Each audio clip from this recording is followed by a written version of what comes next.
complace mucho tenerlo con nosotros. Póngase de pie, por favor, y le damos la bienvenida al maestro Gustavo Cruz. ¿Cómo le decimos?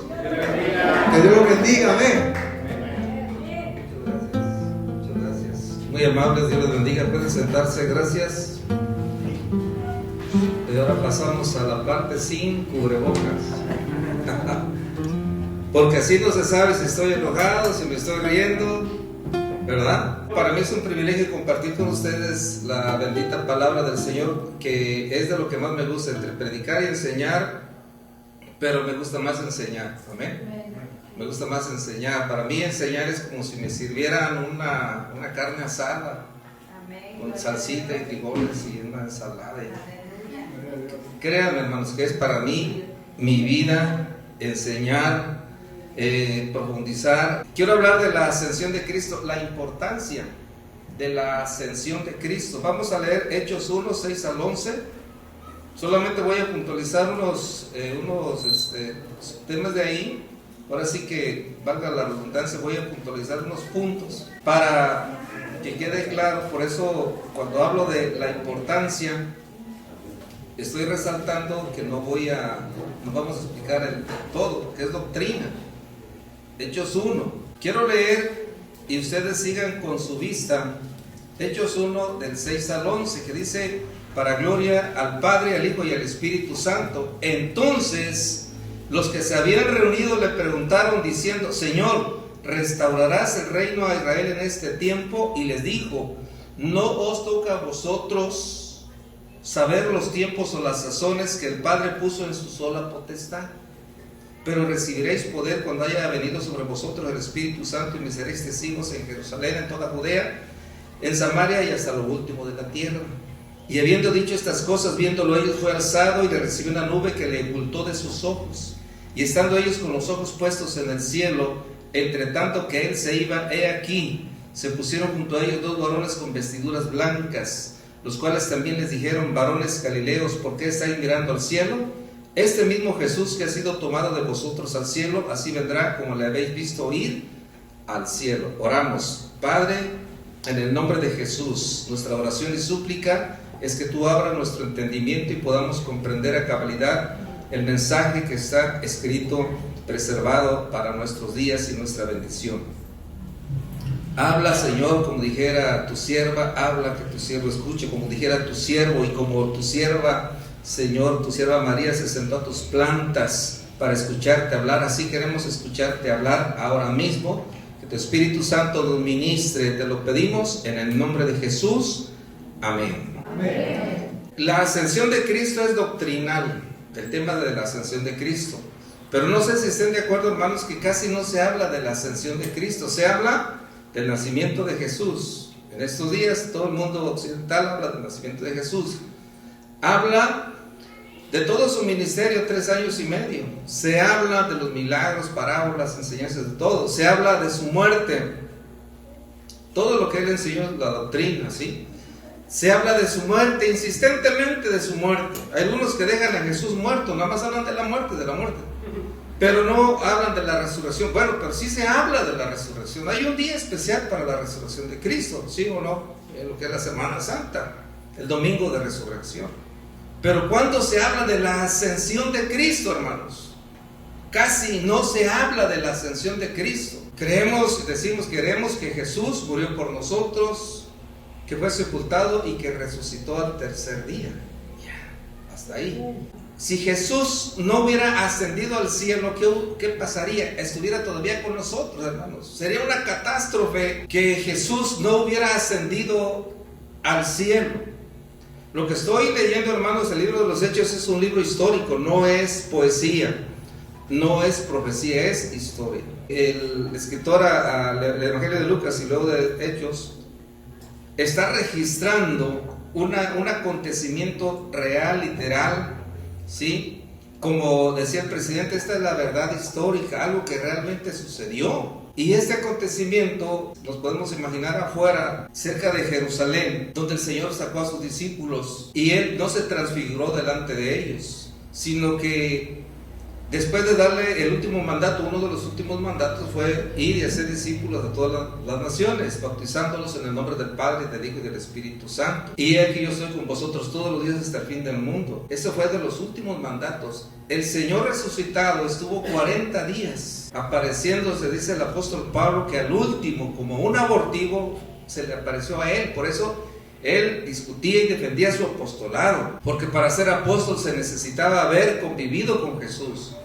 Y el apóstol Pablo no había estado con los 12, pero él le dijo a los que le decían: tú no eres apóstol. Dice: de lo que yo les he enseñado, ¿quién me compartió a ustedes? Yo ni los he visto a ustedes. Al que tantito platiqué fue con Pedro. Pero dice 1 Corintios 11: porque yo recibí lo que también os he enseñado, que el Señor Jesús, ¿sí?, el Señor se lo llevó al tercer cielo y le mostró todo lo que él había o enseñó y que iba a compartir en sus cartas o epístolas. Y él dijo al último, como un abortivo, alguien que nace antes de tiempo, porque no era el tiempo de los judíos todavía, se venía el tiempo de los gentiles, la plenitud de los gentiles. Pero se le apareció a él, que era de la tribu de Benjamín, fariseo de fariseos, ¿sí?, que se sabía la ley de memoria, del sistema de interpretación palestinense, que era el mejor sistema de interpretación bíblica, y gracias a Dios por ello, porque estaba el otro sistema de interpretación de Alejandría, Egipto. Allá estaban otro tipo de judíos que interpretaban la ley más alegóricamente. Quería decir que los judíos alejandrinos que se habían quedado en la diáspora, en la dispersión en Egipto, porque ustedes saben que fue dispersado el pueblo de Israel, entonces la gran mayoría no regresaron. Esos judíos, que nuestros respetos también para ellos, que interpretaban la ley con una influencia más griega, más alegórica, para defenderse de ellos. Ahora sí que una partecita de eso nos lo da el apóstol Juan. Fíjense, si los apóstoles fueron del vulgo, eso dice la palabra del Señor en el libro de Hechos también, y sabía todo esto de la filosofía griega, Juan, que era un pescador, Andrés. Y vean con qué profundidad escribe el apóstol Juan cuando dice: en el principio era el verbo, y el verbo era con Dios, y el verbo era Dios. Porque el logos, la mamre en arameo, parece que en hebreo es dabar, la palabra, el Hijo de Dios, Dios mismo, hecho palabra. ¿Saben por qué estaba escribiendo el apóstol? Y aquí quiero desviarme una descolgada breve. Porque los griegos se burlaban de los judíos diciendo: ¿cómo que tu profeta Moisés abrió el mar y pasaron en seco? Eso no te puedo creer. Entonces los que alegorizaban el Antiguo Testamento, en este caso el Éxodo, decían: no, mira, tranquilo, te voy a explicar. Lo que pasa que no es como tú dices. No es que haya pasado literalmente. Lo que pasa que el caballo, pues son las pasiones desordenadas del hombre. Y en el mar Dios quiso que quedara sepultado todas la concupiscencia, toda la ira, y para poder llegar a una tierra de provisión. Porque los judíos sucumbían ante la filosofía griega. Y los griegos decían: no es posible que un Dios bueno, para ellos todo lo que era materia era malo, y todo lo que era espíritu era bueno. Todavía hasta la fecha a veces alguien dice, cuando yo me convertí todavía escuché muchos hermanos que decían: esta carne cochina. ¿Habrán escuchado ustedes eso? ¿Sí o no? Bueno, es una herencia de ellos, esta carne cochina. Y hay gente que todavía, que una persona ande bien vestido, que traiga un buen carro, una casa bonita, es del diablo. En mis tiempos todavía nuestro pastor todavía nos alcanzó a testificar que en sus tiempos el pastor que se ponía zapatos era presumido. ¿En serio? Y no vamos lejos. Cuando nos casó, él no se puso corbata. Ahí están las fotos. ¿Por qué, hermanos? Porque todavía persistía que todo lo que era materia era malo, y todo lo que era espíritu era bueno. Eso es herencia de los filósofos griegos. El ideal era bueno, la materia era mala. Entonces decían: ¿cómo es que Dios se va a manifestar aquí en la tierra, a convivir con los hombres, cuando la materia es mala, la idea es buena? Porque ellos predicaban que Jesús era el mediador. Entonces Juan lo plantea y lo resuelve diciendo: logos. Y para ellos el logos era un mediador entre los dioses, como quien dice, entre los dioses que habitaban en cierto lugar y podían convivir entre los hombres. Pero lo que estaba realmente usando la palabra griega, el apóstol Juan, era el verbo hecho carne. La Santísima Trinidad, antes de haber creado los cielos y la tierra, hermanos, y aquí podemos darle gloria a Dios, porque para Dios eterno, la Santísima Trinidad eterno, hermanos, no hay principio ni fin.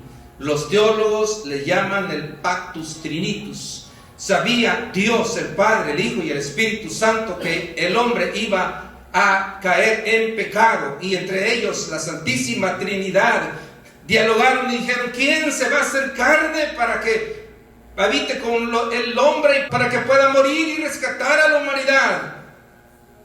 Y la Santísima Trinidad acordó que sería el Hijo. Y eso es lo que recoge el apóstol Juan y dice: aquel verbo fue hecho carne, la palabra fue hecha carne, habitó entre nosotros. En el libro de Proverbios lo encontramos como la sabiduría de Dios, sí, efectivamente. Entonces, hermanos, aquí estaba el Señor con sus discípulos despidiéndose. Él les había dicho: yo me voy a ir. Él había dicho: para que el trigo dé fruto es necesario que muera. Y los apóstoles y discípulos, en su carne, podríamos decir, en su intelecto, con todas sus debilidades, con todas sus limitaciones, podríamos decir. Bueno, ahí tenemos a Pedro diciendo: yo no voy a permitir que te mueras. ¿Cómo que vas a morir conmigo?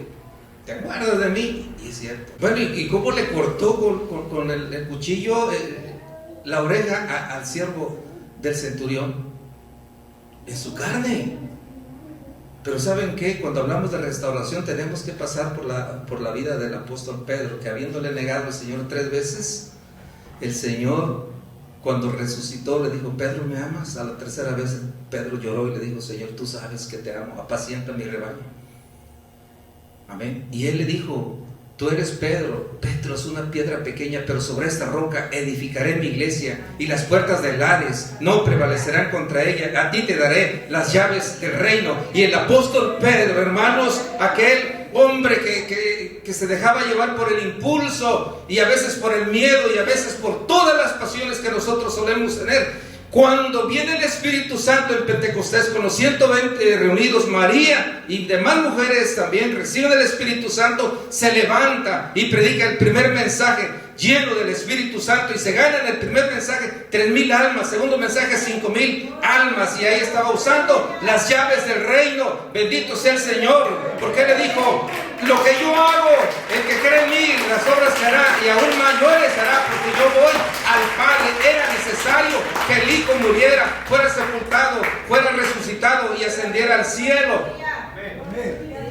Y desde ahí está a la derecha del Padre. ¿Por qué el Señor tuvo que ascender? Él había dicho: me voy a ir, pero yo no os dejaré huérfanos, enviaré otro consolador. La palabra otro en griego no es hetero, que quiere decir distinto, quiere decir alguien de la misma naturaleza que yo. Quiere decir que Jesús era un paracleto, era un consolador, un abogado, es la mejor traducción, un abogado, alguien que es llamado a estar cerca de otra persona para ayudarle en sus necesidades. Pero le digo: yo me voy, pero vendré, no os dejaré huérfanos, enviaré a otro consolador, el Espíritu Santo. Él les enseñará todas las cosas, les recordaré todas las cosas que yo les he hablado. Qué fácil se olvidaron cuando Él murió y fue sepultado, y dijeron: bueno, pues esto se acabó, vamos a remendar las redes, pues este es nuestro oficio, no hay ningún problema. Y el Señor se les estuvo apareciendo. Entonces se confirmó mediante la resurrección que Jesús, Él se hace llamar el Hijo del Hombre por genealogía, porque como era ciertamente Dios, también ciertamente humano, se hacía llamar como descendiente de los patriarcas. Se confirmó que era el Hijo de Dios. Porque David, dice 2:34 de Hechos, David no subió a los cielos, pero él mismo dice: dijo el Señor a mi Señor, siéntate a mi diestra. Tenía que ascender. Efesios 4. Voy a leer solamente algunos algunos textos para calzarlo. Efesios 4:8 dice, por lo cual dice, subiendo a lo alto, llevó cautivo a la cautividad y dio dones a los hombres. Y eso de que subió, ¿qué es? Sino que también había descendido primero a las partes más bajas de la tierra. Así como subió, ascendió, también había bajado cuando estuvo muerto. Estuvo en las profundidades del infierno.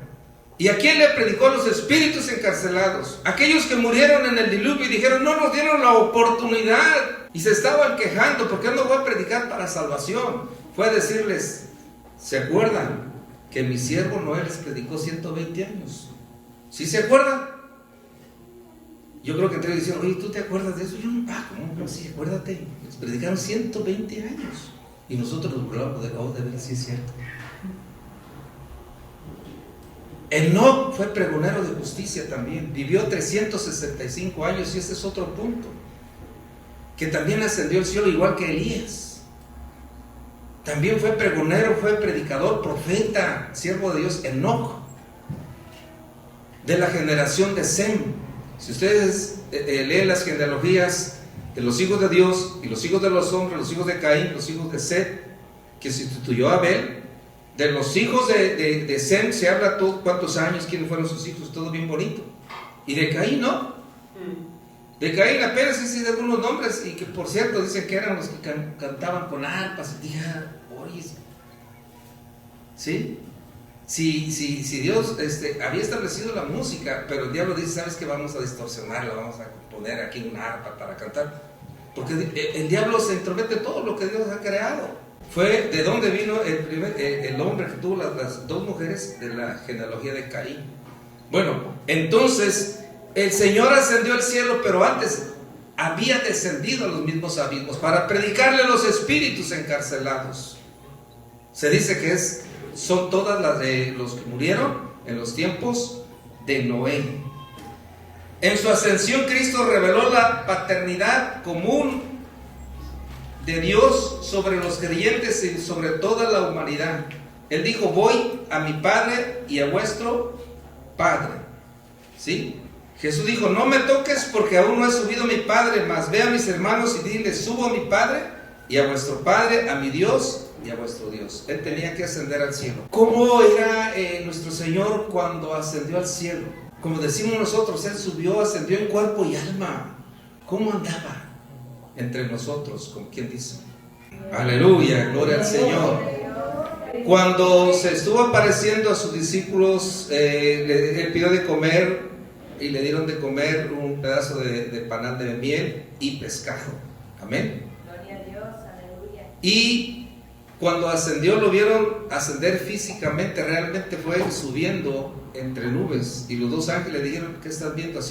Así como lo habéis visto ir, así vendrá.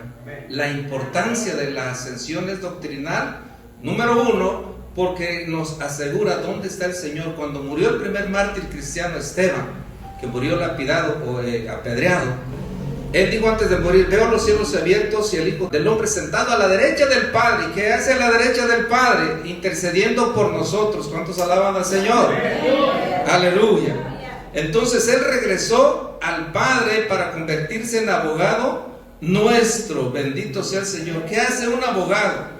¿Un abogado intercede por alguien que no es culpable? No. El Señor ya había dicho, ¿quién necesita al médico? No el que está enfermo. Necesitamos un abogado. ¿Y saben qué, hermanos? Ese abogado lo necesitamos nosotros. No se refiere al Salvador, nosotros, porque San Juan escribe, el apóstol Juan dice, hijitos, ¿a quién se refiere? A la iglesia. Estas cosas os escribo para que no pequéis. Y si alguno hubiera cometido pecado, abogado tenemos con el Padre a Jesucristo, el justo, un abogado. Y Él es la propiciación por nuestros pecados, y no tan solo por los nuestros, sino por los de todo el mundo. ¿Cuántos alaban al Señor? La propiciación por nuestros pecados de la iglesia, tú y yo como cristianos necesitamos a Cristo como abogado, como Salvador, ya lo tenemos ahora como abogado. Bueno, entonces el Espíritu Santo es el abogado, sí, es el Paracleto también. Y Jesús también. Por eso dijo, enviaré a otro igual que yo. Amén. Entonces, ¿en qué posición necesitaba estar? Al lado del Padre. Es bueno conocer a alguien que esté cerquita de otro. Yo creo que más de uno han tenido un amigo que conoce a otro que es poderoso. ¿Sí? Yo he tenido la oportunidad de saludar por lo menos a unos 3 gobernadores. Delegado estatal de mi trabajo del IMSS también. De las últimas veces, por mi proceso del oído que estuve sufriendo como 2 años, estuve en la oficina del delegado estatal y su secretario particular nos trató de maravilla, nos pasó a su privado. Y dije, wow, qué amable es este muchacho, muy amable. ¿Sí? Y él fue el mediador, me dio su número de WhatsApp, luego como si fuera un amigo, un viejo amigo. Y todos los días yo le decía, oye, tengo este problema, oye, ¿cuándo me cambian de área? Yo estoy sufriendo mucho aquí. Y él fue como un abogado, porque ni siquiera mi sindicato. Entonces, se necesita siempre un mediador. Amén. Entonces Jesús ascendió al cielo para ser el mediador entre nosotros y el Padre. Yo desde que era niño me decían, y no iba muy lejos esta idea, me decían que cuando nosotros orábamos, Jesús escuchaba la oración, el Padre escuchaba la oración, pero Jesús, que estaba a la derecha del Padre, le mostraba al Padre las heridas de los clavos en las manos y en el costado, y que entonces cuando el Padre veía a su Hijo con las heridas, Él contestaba la oración. Así yo lo aprendí cuando era un niño. Mediante la ascensión concluye la obra de expiación sustitutoria para ejercer su oficio sacerdotal. Amén. Fíjense, por eso les digo, hubiera sido un caos, hermanos, que el Señor no hubiera ascendido. Dice Hebreos 10:11, y ciertamente todo sacerdote está día tras día ministrando y ofreciendo muchas veces los mismos sacrificios que nunca pueden quitar los pecados. Pero Cristo, habiendo ofrecido una vez para siempre un solo sacrificio por los pecados, se ha sentado a la diestra de Dios. ¿Quién es Jesús? Uno de los 3 oficios, es sacerdote, profeta y rey. Como sacerdote es mediador. ¿Qué es lo que hacía el sumo sacerdote Aarón y después su descendencia? Presentar las ofrendas por el pecado, por sí mismo y por el pueblo. Era el único autorizado. Ni siquiera Moisés, ni siquiera los reyes podían hacerlo, porque debe de respetarse esos ministerios. Él debía y podía traspasar del lugar santo al lugar santísimo. En latín le llaman santo sanctorum, el santo de los santos, así le llaman, ¿sí? Y ahí él solamente podía entrar una vez al lugar santísimo, donde estaba el arca de la alianza, el objeto más sagrado de los judíos, que se supone que está en el domo de la roca allá en Jerusalén, que es el único objeto que hace falta para completar todo el mobiliario para la edificación del tercer templo. Entonces ahí entraba el sumo sacerdote, ¿sí? Incluso cuando en los tiempos de Jesús, el padre de Juan, Juan el Bautista, dice que quedó mudo, porque entró ahí y Dios habló con él y dijo, te voy a dar un hijo, y él no creía que su mujer Elizabeth fuera a tener un hijo, ¿sí? Porque dijeron, se quedó mudo, ya vio alguna visión ahí, le tocaba su turno a él. Entonces, ¿qué es lo que pasó cuando murió nuestro Señor Jesucristo? Literalmente, porque los evangelios también son, hablando literariamente, son libros históricos. Entonces dice que el velo del templo se rasgó en 2. ¿Cuál velo? El que separaba del lugar santo al lugar santísimo. ¿Qué es lo que quería decir desde ese momento? Que el Señor, nuestro Señor Jesucristo, estaba abriendo el camino por medio de su muerte, por medio de su oficio como sacerdote, una comunicación abierta entre el Padre y nosotros, o entre nosotros y el Padre. Bendito sea el Señor. Él entonces se ofreció una vez y para siempre en un solo sacrificio por los pecados y se ha sentado a la diestra del Padre. No hubiera sido posible si se hubiera quedado aquí en la tierra. Se confirmó mediante la resurrección y mediante la ascensión el envío del Espíritu Santo a la iglesia. ¿Cómo hubiera enviado al Espíritu Santo a la iglesia? ¿Sí? Y también consuela a los que son perseguidos. Eso lo tenemos en el caso de la muerte de Esteban, el primer mártir cristiano. Y también concede fortaleza para perseverar para su gloria. Nosotros los cristianos tenemos un privilegio único, hablando como religión, de que tenemos a alguien que ha resucitado. ¿Sí? Ahora sí que hablando de nuestro líder, hablando como así, o nuestro profeta, que es nuestro Señor y Salvador Jesús, se habla de ello. ¿Qué es lo que dice Colosenses 3? Si pues habéis resucitado con Cristo, buscad las cosas de arriba donde está Cristo sentado a la diestra de Dios. Es decir, nos sitúa y fija la fe del cristiano en las cosas superiores. No nos sitúa en la tumba ahí en Jerusalén, en Israel. No nos sitúa. Nuestras aspiraciones las sitúa ¿dónde? En el cielo. Si pues habéis resucitado, buscad las cosas de arriba, donde está Cristo sentado a la diestra de Dios. Poned la mira en las cosas de arriba, no en las de la tierra, porque habéis muerto y vuestra vida está escondida con Cristo en Dios. Y luego dice: cuando Cristo vuestra vida se manifieste, entonces vosotros también seréis manifestados con Él en gloria. Bendito sea el Señor. Yo hago esta pregunta para finalizar: ¿cuántos han resucitado juntamente con Cristo? Y se las hago porque ya sé que ustedes saben porque dicen amén. Porque quien es bautizado en agua, de acuerdo con Romanos 6, hemos sido bautizados a la semejanza de Cristo, que murió, que fue sepultado, pero que resucitó también. Y nosotros hemos resucitado a una nueva vida. Amén. Dice el apóstol Pablo: de modo que si alguno está en Cristo, nueva criatura es. Las cosas viejas pasaron, aquí todas son hechas nuevas. Somos nuevas criaturas. Jesús le dijo a Nicodemo que era necesario nacer de nuevo, porque solamente el que nace de nuevo puede aspirar a entender las cosas espirituales que no pueden entender, así sean los más doctos de esta tierra, así sean maestros, doctores en literatura, entre ellos la literatura hebrea, pero ellos no pueden entender lo que nosotros comprendemos de las Sagradas Escrituras. Entonces, queridos hermanos, la muerte de Cristo nos justifica, su resurrección nos da esa fe y esperanza, lo que dice también el apóstol Pablo. Pero la ascensión al cielo nos ubica esas esperanzas, hermanos, más allá de esta vida, más allá de esta tierra. Esta tierra va a ser limpiada, hermanos. Esta tierra no se va a acabar, como muchos dicen.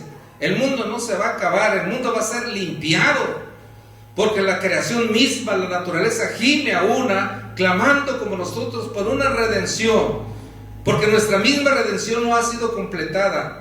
La última parte de nuestra redención, hermanos, será cuando veamos a Cristo cara a cara. Aleluya. Es el futuro de nuestra salvación, nuestra plena redención, cuando nuestro gozo sea completo. Ahorita todo lo vemos como por un espejo, como por un velo, como por algo que apenas se alcanza a ver, pero cuando estemos delante del Señor lo vamos a ver cara a cara. Bendito sea el Señor. Entonces ya no habrá necesidad de más profecía, ya no habrá necesidad de más conocimiento. Estaremos delante del Señor. Aleluya. Si aspiramos al cielo es porque hemos nacido de nuevo.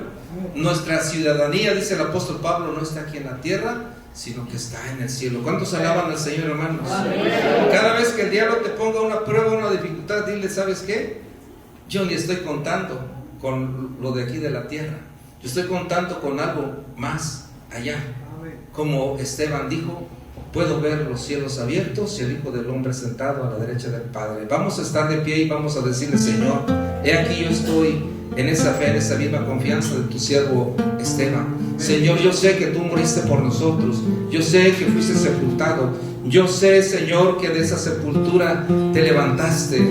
Yo sé, Señor, que anduviste 40 días enseñando y predicando a tus siervos, tus discípulos y apóstoles, pero también creo, como tu palabra dice, oh Señor, que fuiste ascendido y que no quedó aquí tu cuerpo, sino que fue transformado, fue glorificado y fue ascendido, y que ahora estás sentado a la derecha del Padre para interceder por nosotros como abogado. Señor, tú que conoces nuestras debilidades, tú que estuviste aquí en la tierra y entiendes perfectamente, Señor, nuestras aflicciones, y que entiendes perfectamente, Señor, por las pruebas y dificultades, porque también fuiste hombre, Señor, aunque sin pecado. Tú comprendes nuestra naturaleza, Señor. Tú comprendes, Señor, nuestro dolor. Tú comprendes, Señor, aleluya, todo lo que vivimos, lo agobiante que son muchas veces las pruebas, Señor. Pero has enviado al Espíritu Santo como consolador. Has enviado, Padre Santo, el Paracleto, Señor. Has enviado al Consolador, pero tú estás con nosotros. Y ahora, Señor, aspiramos al cielo, aspiramos a algo más que esta vida terrenal, Padre Santo. Te pedimos que nos ayudes en nuestras debilidades, cuando sufrimos, cuando sentimos que desmayamos. Reiteramos y confesamos nuevamente que nosotros aspiramos a estar más allá, en algo más allá que esta vida terrenal. En el nombre de Jesús, gracias Dios, hoy y siempre. Amén y amén. Denle ese aplauso fuerte al Rey de Reyes, Señor de Señores, en esta hermosa hora. Y muchas gracias, que Dios les bendiga, y agradezco a su pastor por esta invitación.